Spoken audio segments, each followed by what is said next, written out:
దళితులు గిరిజనులను ఉద్ధరిస్తున్నామని చెప్పే ప్రభుత్వం ఆయా వర్గాల పిల్లలకు తీరని అన్యాయం చేస్తోంది.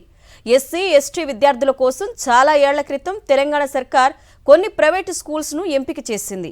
వాటికి బెస్ట్ అవైలబుల్ స్కూల్స్ అని పేరు పెట్టి మొత్తం ఖర్చంతా ప్రభుత్వం భరిస్తోంది. 2 ఏళ్లుగా ఆ స్కూల్స్ కు ఇవ్వాల్సిన బిల్లులు చెల్లించకపోవడంతో ఇక మా వల్ల కాదంటూ స్కూల్స్ నుంచి పిల్లలను గెంటేశారు. దీంతో పిల్లలు తల్లిదండ్రులు రోడ్డెక్కి ఆందోళన చేస్తున్నారు. దీనిపై కరీంనగర్ నుంచి మా ప్రతినిధి అందిస్తున్న గ్రౌండ్ రిపోర్ట్. ఎస్సీ ఎస్టీ విద్యార్థుల కోసం రాష్ట్ర ప్రభుత్వం ఎంపిక చేసిన 237 బెస్ట్ అవైలబుల్ స్కూళ్లలో కరీంనగర్ జిల్లాలో 35 ఉన్నాయి. రాష్ట్ర వ్యాప్తంగా 26,000 మంది విద్యార్థులు ప్రభుత్వం ఎంపిక చేసిన BAS స్కూళ్లలో చదువుకుంటున్నారు. ప్రభుత్వ గురుకులాలతో సమానంగా ఇక్కడ హాస్టల్, విద్య, భోజన సదుపాయాలు పిల్లలకు కల్పిస్తున్నారు. 2.5 సంవత్సరాలుగా ప్రభుత్వం నుంచి నిధులు రాకపోవడంతో ఇక మేము భరించలేమంటూ ఆయా ప్రైవేటు స్కూళ్ల పిల్లలను దసరా సెలవుల తర్వాత రావద్దని మెసేజ్లు పంపించాయి. గేట్లకు వేసిన తాళాలు కూడా తీయలేదు.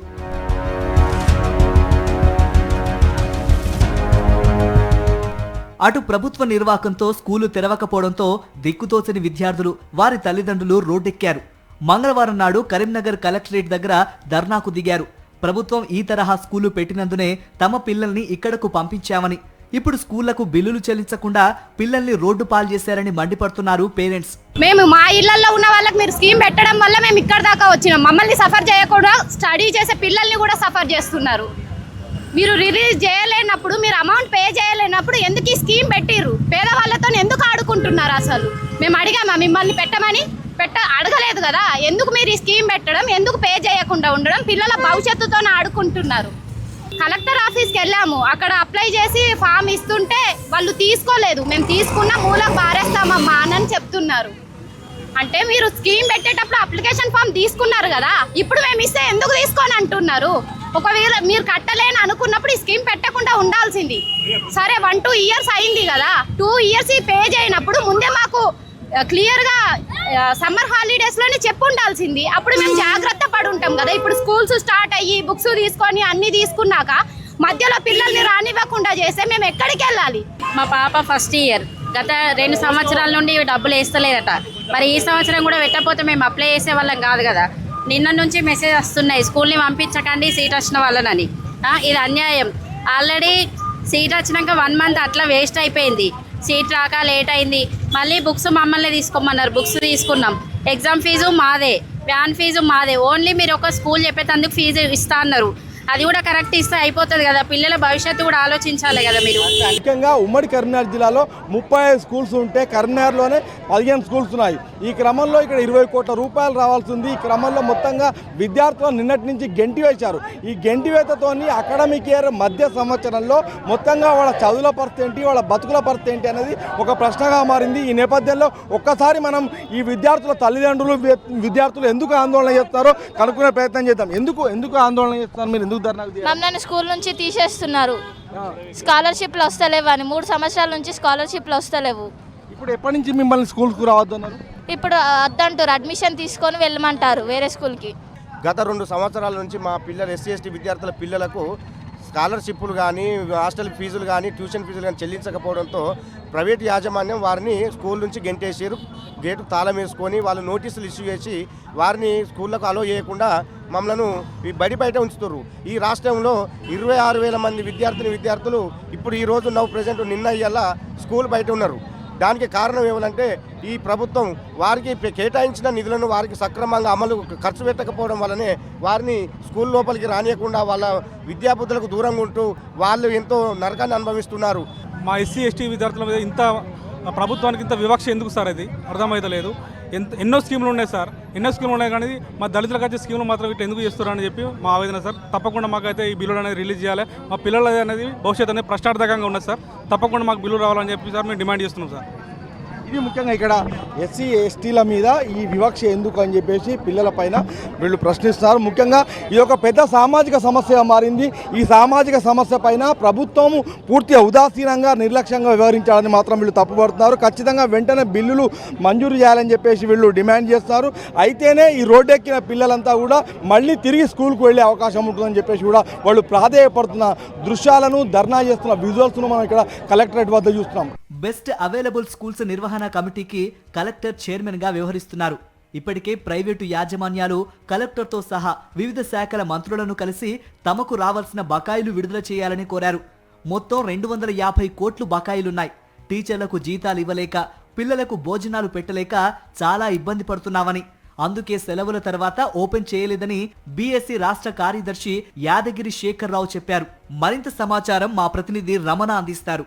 విద్యార్థులకు ఇచ్చే స్కాలర్షిప్ విషయంలో సుమారు 250 కోట్ల రూపాయలు ఇప్పటికే రాష్ట్ర ప్రభుత్వం ప్రైవేట్ స్కూల్ యాజమాన్యాలకు బకాయిలు ఉంది. ఈ క్రమంలో చాలామంది విద్యార్థులను, ముఖ్యంగా బెస్ట్ అవైలబుల్ స్కూల్స్ పేరిట ఎంపిక చేసిన పాఠశాలల నుంచి నిన్నటి నుంచే గెంటి వేశారు. ఇప్పుడు ఈ అకాడమిక్ ఇయర్ మధ్యలో వారిని ఇంటికి పంపించడము, రావద్దని చెప్పడం పట్ల కొంత ఒక ఆందోళన మనకు ఆ తల్లిదండ్రుల్లో, విద్యార్థుల్లో కనిపిస్తుంది. అయితే ఈ నేపథ్యంలో మొత్తంగా ఈ వ్యవహారాన్ని ఎట్లా చూడవచ్చు, మానవీయ కోణంలో అసలు యాజమాన్యాలు ఆలోచిస్తున్నాయా అనే అంశాల పట్ల మనతో మాట్లాడడానికి best available schools state secretary Yadagiri Shekhar Rao ఉన్నారు. ఒకసారి వారితో మాట్లాడాలి. 2 నెలలు 3 నెలలు అంటే ఓపిక పట్టచ్చు, కానీ 2.5 నెలల నుంచి 2.5 సంవత్సరాల నుంచి డబ్బు రాకపోవడం వల్ల చాలా ఇబ్బందులకు లోనవుతా ఉన్నాం. ముఖ్యంగా గ్రాసరీ సంబంధించిన అంశంలో కూరగాయలు కావచ్చు, అలాగే సిలిండర్లు కావచ్చు, దానికి సంబంధించిన అనేక అంటే రైసు, కిరాణం, ఇవన్నీ కూడా ఇబ్బందులు ఎదురవుతున్నాయి. అంటే భోజనం కూడా వాళ్ళకి ఫెసిలిటీ మీరే కల్పిస్తారు? మేమే కల్పించాం. భోజనం కూడా మేమే ఇస్తాం, హాస్టల్ అకామిడేషన్ ఇస్తాం. ముఖ్యంగా స్నానాలు, ఎవ్రీథింగ్, సాయంత్రం స్టడీ అవర్స్, పొద్దున స్టడీ అవర్స్, చాలా చక్కని విద్యను, ఎందుకంటే ప్రభుత్వం ఏదైతే ఇలా గురుకులాలు ఉన్నాయో వాటికి తగ్గట్టుగా మనం చదివిస్తేనే తల్లిదండ్రులు మన దగ్గర చదివిస్తారు. ముఖ్యంగా ప్రభుత్వం కూడా సూచించి మంచి సూచనల మేరకే, అంటే ప్రభుత్వం ఆలోచన విధానం చాలా చక్కగా ఉంది. అంటే ప్రవేశపెట్టడం, ఈ పథకాన్ని మూవ్మెంట్ చేయడం, సరే ఎకనామికల్గా ప్రాబ్లం ఉంది కావచ్చు, ఇలా ప్రభుత్వానికి ఆర్థికంగా ఇబ్బంది ఉంది కావచ్చు, కానీ ఇది హరిజన గిరిజన విద్యార్థులకు సంబంధించిన అంశం.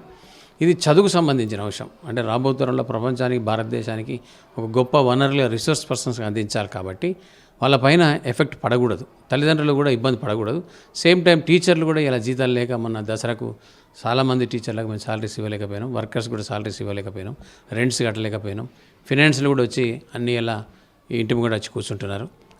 జనరల్గా మీరు ఈ మానవీయ కోణంలో ఇప్పటికిప్పుడు అకాడమిక్ ఇయర్ మధ్యలో విద్యార్థులను గెంటేస్తే ఈ కోణంలో ఆలోచించలేదా?